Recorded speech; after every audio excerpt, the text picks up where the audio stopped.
आपला दादा आपल्यासाठी किती कष्ट करतोय, त्यांचे उपकार मी जन्मभर फेडू शकणार.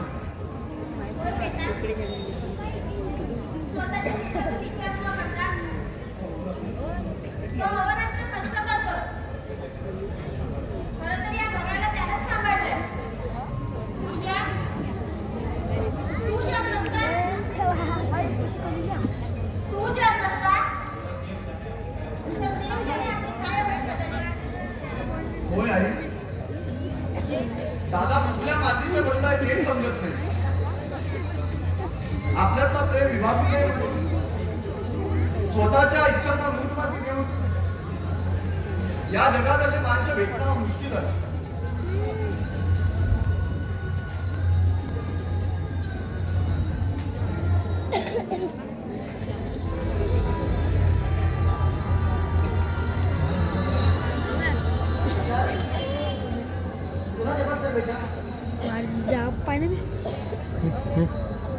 बसायची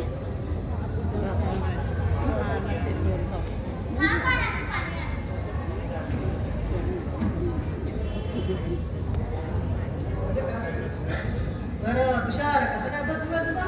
चालू आहे दादा बस. लवकर अभ्यास करून नोकरीवर लागणे. दादा काळजी करू नको, मी खूप मेहनत करेन, खूप अभ्यास करेन, तुझे सगळे स्वप्न मी पूर्ण करेन.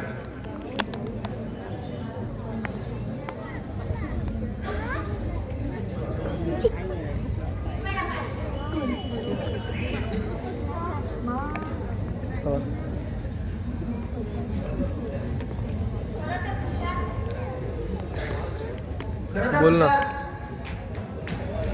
हा माणसाला परिस्थितीचे पूर्ण बोल ना. अरे की भार हा उन्हात अबे इकडे सेंटर मध्ये बसलो. आणि होय अबे सेंटर मध्ये व्हिडिओ घेऊन बसलो, व्हिडिओ बनवून राहिलो. साखर आणि रवा आहे. पटकन छान शिरा बनव. इकडे पाय सेंटर मध्ये बसलो, सर्वात समोर ऑफिसातच.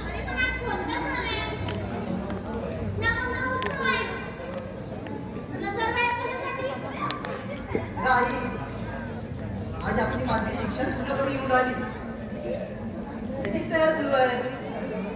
काय सांगतो दादा, माधवी नाही राहिला. वा, काय आनंदाचा विषय आहे.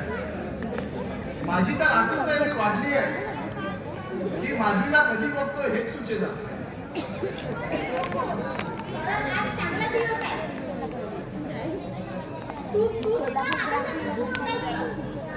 आई, मला विश्वास आहे तुझ्या आपण मोठा साहेबच होणार. तुझ्या म्हणणं बरोबर आहे रे दादा, पण मोठे शिक्षण घ्यायला खूप पैसा लागतो, वरून आपली परिस्थिती बेताची. त्यापेक्षा मी असं ठरवलंय की दिवसाला एखादं काम करायचं आणि रात्रीला घरी अभ्यास करायचा. त्याची काहीच गरज नाही बेटा. अरे हा तुझ्या भाऊ जीवत असताना तुला कशाची गरज नाही. तू फक्त त्या परीक्षेकडे लक्ष दे. अरे एकदा काय जर तू मोठं काय झालास ना, गरिबी जाईल आपली, है की नाही?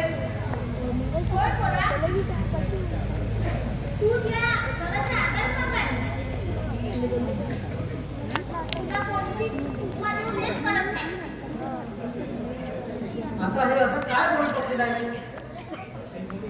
खरं तेच बोलली दादा, तुझ्या सारख्याला कशाची सर येणार नाही. आम्ही सावत्र असतानाही त्याची जाणीव होऊ दिली नाही.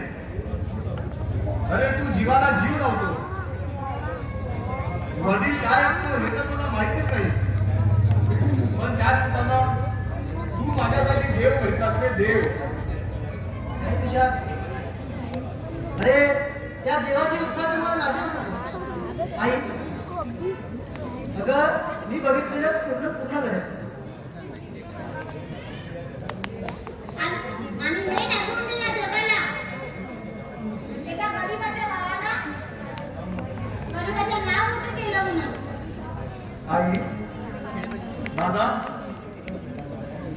किरण फैलवणाऱ्या या सूर्यासमक्ष मी तुम्हाला वचन देतो, तुमच्या स्वप्नांना मी नक्कीच आकार देईन.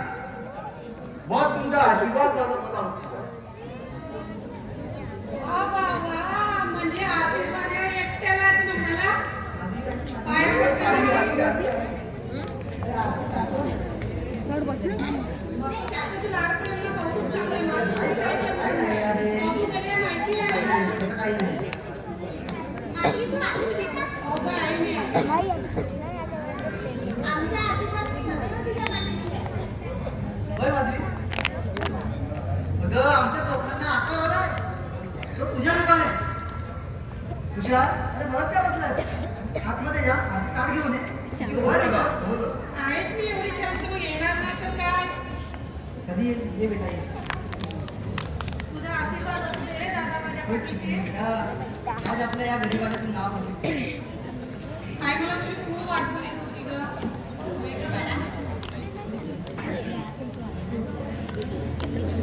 पण आई मी काय म्हणते, कसं काय चाललंय आपलं सगळं? सगळं ठीक चाललं मॅडम. आणि दादा तू काय म्हणते? मी पण मस्त ग.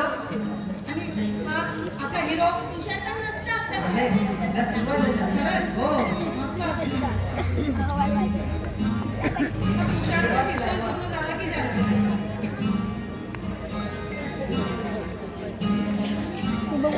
वा वा, खूप बरं वाटतं मला. एकदम मोठं झाल्यासारखं वाटतंय.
आई आई मला खूप आठवण येत होती गं तुमची सगळ्यांची. मला तिथे अजिबात करमत नव्हतं. पण काय करणार, आता शिक्षणासाठी गेलं तर राहावंच लागतं मला. इकडे सगळं बघता होतं ना. चल बाळा, थकली अशी. तुला भूक पण लागली असेल. चल 2 घास खाऊन घे. ताई, होय गं, मला तुझ्या आजच्या जीवनाची खूप आठवण येत होती आणि मला खूप भूक लागली होती. आता तू मला पटकन तुझ्या आजची पिठलं भाकरी दे बरं मला. बाळांनो, तुम्ही बसा. मी दुकानातून पटकन पीठ घेऊन येते. होय. काय म्हणतेस तुषार? हा? तुला काय म्हणणार? चालू आहे अभ्यास. चालू आहे का ताई अभ्यास? मग तुझ्या अभ्यासाचं आता शेवटचं वर्ष. हो. अच्छा अच्छा, मग काय होणार आहेस तू शिकून? शिकून बघू आता काय मिळते काय नाही. आता ही बघूच का रे? किती दिवस पर्यंत बघणार आहेस? आता ही परीक्षा महत्वाची आहे ताई, तिची तयारी चालू आहे आता. अच्छा अच्छा. दिवस आहे माधुरी. हा, नक्कीच काही नाही. पण आपल्या गावचं सगळं ठीक आहे म्हणजे हो मजेत आहे. सर्व मजेत आहे. बरं वाटतंय गावी आलं म्हणजे आपल्या ओळखी पाळखीच्या. तिथे काय नसतं रे सगळं ओळखी पाळखीच्या. इथं थोडं तापत असेल ना. नाही रे बाबा, असं काही नसतं. आलास का? हो. तुला फोन होता सगळे.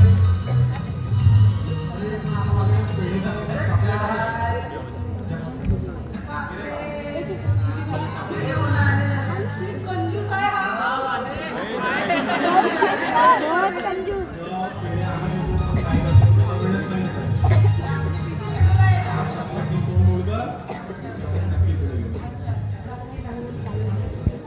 परिपूर्ण कशाबद्दल? अगं कशाबद्दल म्हणजे तुझं शिक्षण पूर्ण झालं. अच्छा, माझ्या शिक्षणासाठी एवढं मोठं चॉकलेट घेऊन जायचं.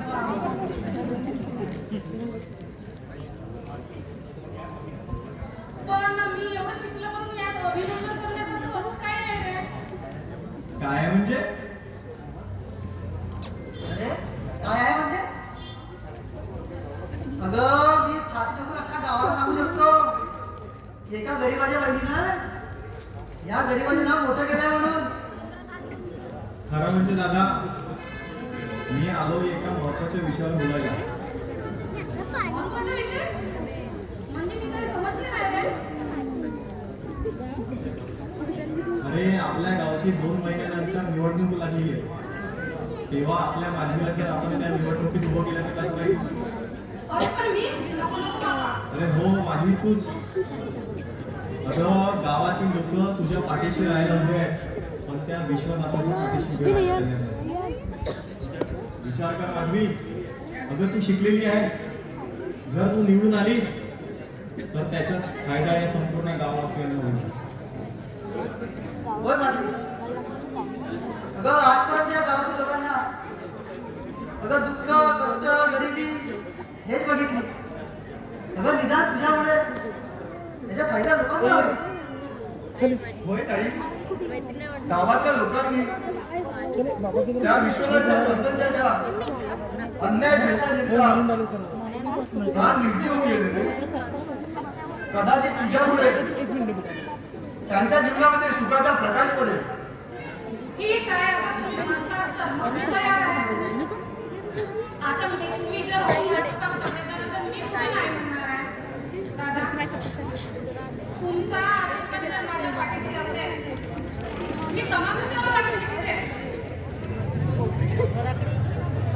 वाचवा वाचवा वाचवा कुणीतरी मला वाचवा वाचवा वाचवा वाचवा वाचवा वाचवा कुणीतरी वाचवा मला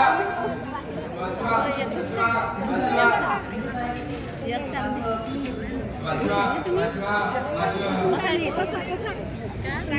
वाचवा वाचवा वाचवा कुणीतरी वाचवा. तोंडात रक्त लागलेले हे कुत्रे माझा जीव घेतील. वाचव वाचव ए, दादा वाचव ए, हाकल त्यांना हाकल. जळलं जळलं जळलं जळलं हे बघा हे बघा जळलं जळलं ते बघा ते बघा जळलं जळलं. त्या रक्तरंजित निखारात कसं होरपडत आहे. ऐका ना त्याचे आवाज ऐका कसे हात पिंकाडी येत आहे.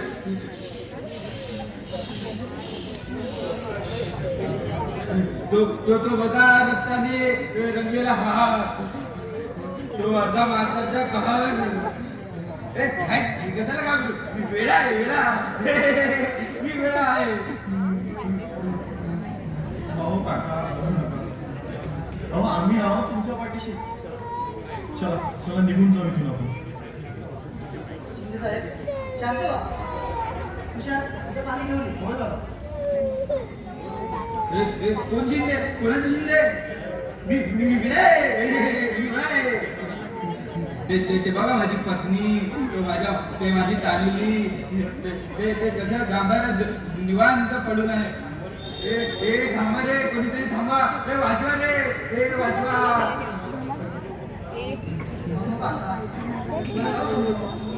अहो काका अहो कसं समजावं तुम्हाला. हो काका शुद्धीवर या. हो मी आहे तुमच्या पाठीशी काका.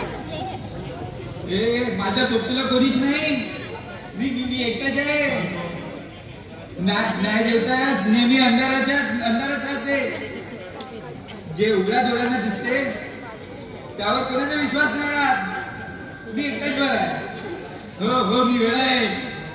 ते वेडा आहे. अहो काका थांबा ना. अहो काका थांबा ना. अहो काका दादा काय अवस्था झाली रे आपल्या या शिंदे काकांची. मग काय करणार माधवी अगं या नियतीने त्यांच्या असा घाव केला की त्यातून ते कधी बाहेर येतील काहीच कळत नाही. बरं चला आपण जेवण करून घेऊ.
जीवात जीव असेपर्यंत मी त्या विश्वनाथशी मुळीच लग्न करणार नाही.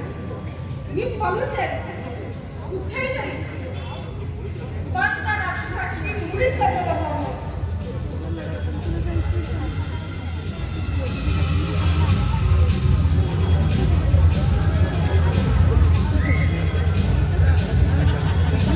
नशा कोई भी हो, जान लेवा ही होता है। यकीन तो तब हुआ तालिबान जब से तेरा खूबसूरत चेहरा देखा।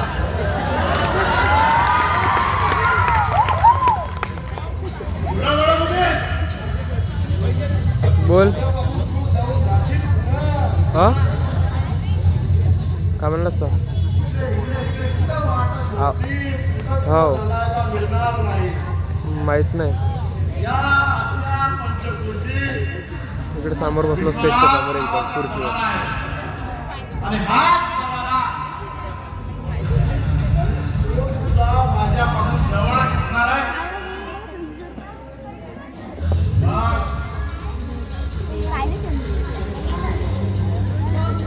मी तुझ्या समोर हात जोडते, तुझ्या पाया पडते, पण बघ तू माझ्या जीवनाशी खेळू नकोस. जाऊ दे मला. घाबरतो कशाला? बघ बघ बघ, काय काय कमी आहे माझ्यात?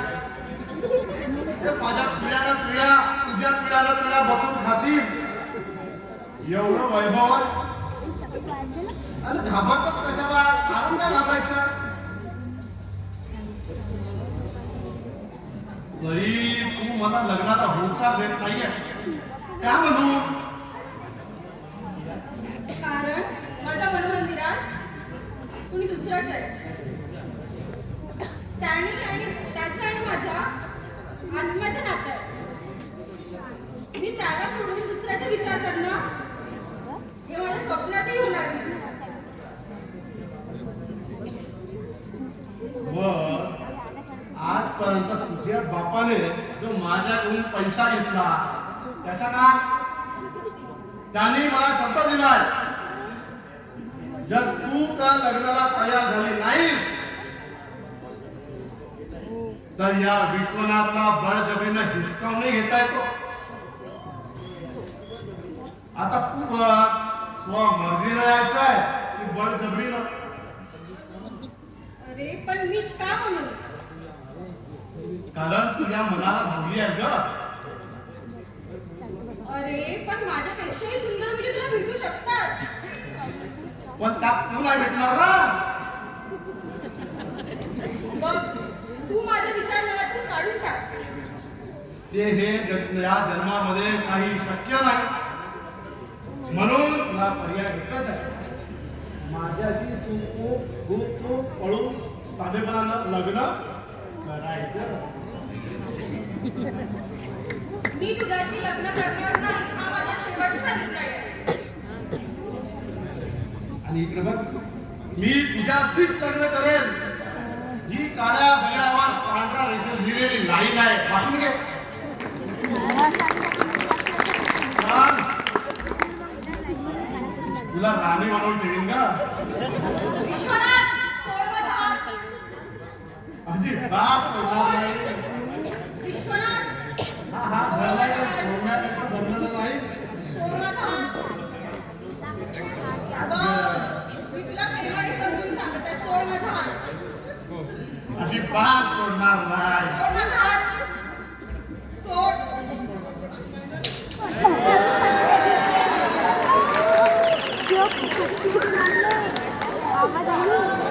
छी, कुरकुरी तुझ्या तोंडावर. किती प्रयत्न केलास ना, तरी मी तुझ्याशी लग्न करणार नाही. तू पैशाने माझ्या बापाला जरी विकत घेतलास तरी हा मुद्दा फक्त मला शकणार नाहीस. आणि हे मारलेला हा तमाशा तुला आयुष्यभर लक्षात समजलास? छी.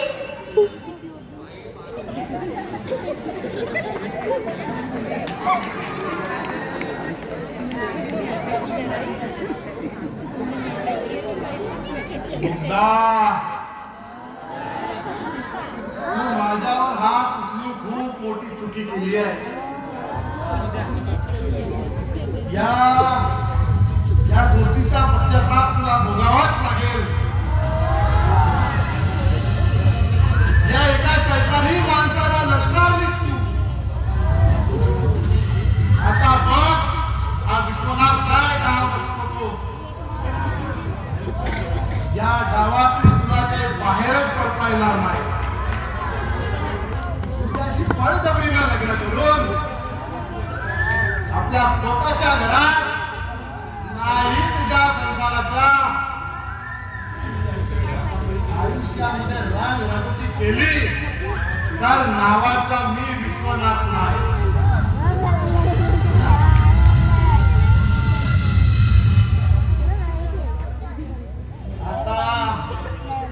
आता तुझा विनाश अटळ आहे.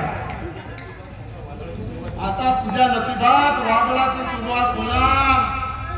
आली रे आली. काय मुलगा तुझी पाळी आली.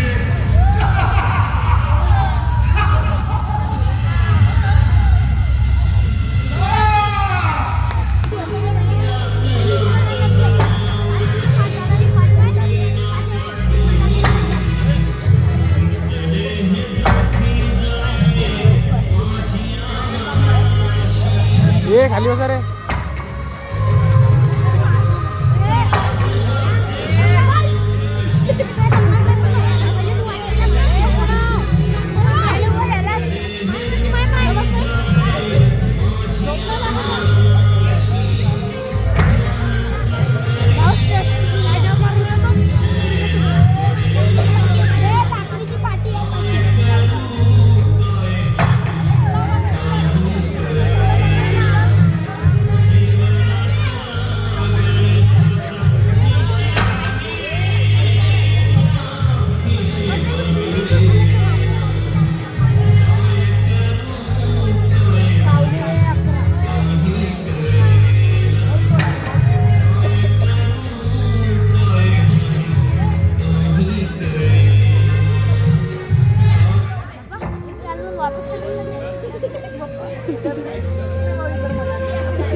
हे दीन दुबळ्यांच्या माय बाबा,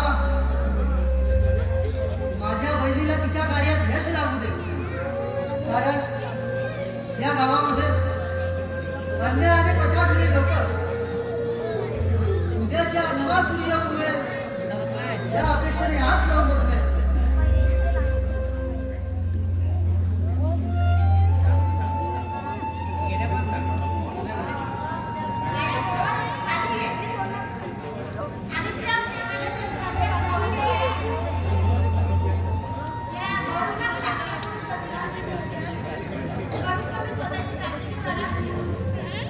तुला माहिती आहे ना, अरे आपली मागणी लहान असताना सगळे बदलायला नाणेवाणी करायची आणि ती लहान अशी मोठी कधी झाली कळलं पण नाही.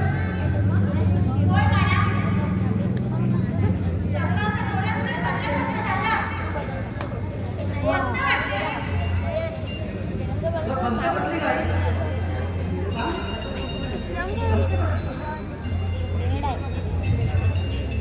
माझ्या डोळ्याने तर तुझ्या तोंडाची चाळण झाली असते. तर मी मोकळी मला तुझ्या शेवटच्या स्वाद दिसला असता. अगं आई तुम्ही काय बोलतेस? परत तेच बोलते बाळा. निदान तुझी काळजी घेणारी कोणतरी हवीच ना. कुठपर्यंत आपल्याकडे आसाची भावना. अगं आई माझ्या शेवटच्या साध्यापर्यंत अगं मी तुम्हाला कुठे सोडून जाणार नाही. तुमच्या माझी आईच कोण? अगं तिथं आईचं बहिणीचं भावाचं प्रेम सोडून मी दुसऱ्या प्रेमाची काय अपेक्षा? माझ्या उद्या तुझ्या मुलीचं बघा. बरं, तुझ्या नातीकडे लक्ष दे. तिची काळजी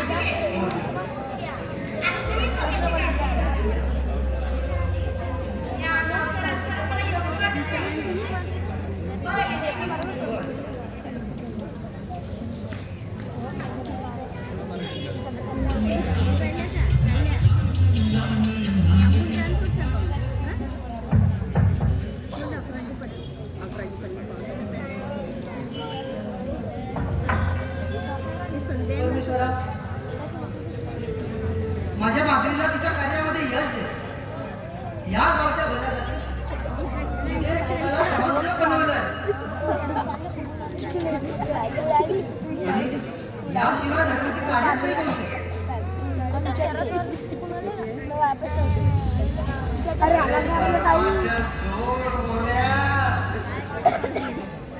तुझी बहीण त्या सरपंचाच्या विरोधी होऊन राहिली म्हणे. आधी तिला आवर घाल. हे दत्ताजी वयाने मोठा आहेस म्हणून मान ठेवतो. अरे काय रे? आणि या बापदादाची वेळ आहे. ए मोन्या, बाप दादाचं नाव काढायचं काय? अरे मी चारला बोलायला आलो आता चौताळून धावून राहिला. हा आता महत्वाचा विषय. अरे बघ भिंतीलाही आलं असतं. हे बघ मोहन, राजकारण करणं आपल्यासारख्या गरीब माणसाचं नाही आहे रे. तेवढं थोडं वाढवीला जाऊ. अरे दत्ताजी तुझ्या सरपंच जर घाबरला म्हणते.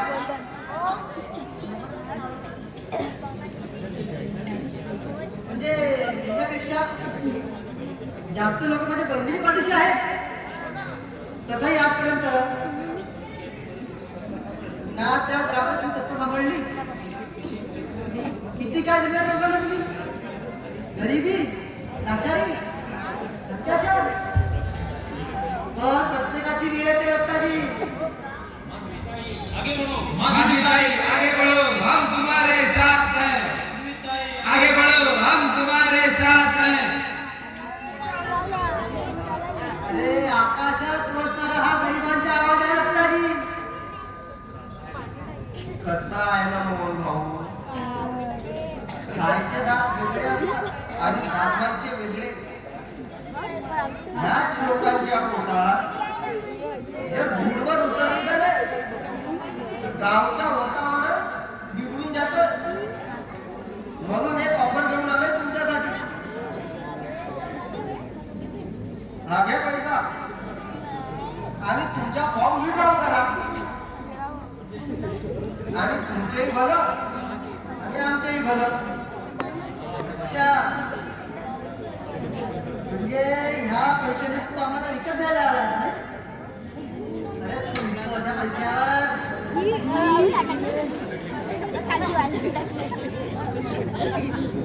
काय कामाची मी आणि माझ्या या गरीबासारख्या गरीबाला कसं विकत घेणार रे? चल, ये तू आपल्या.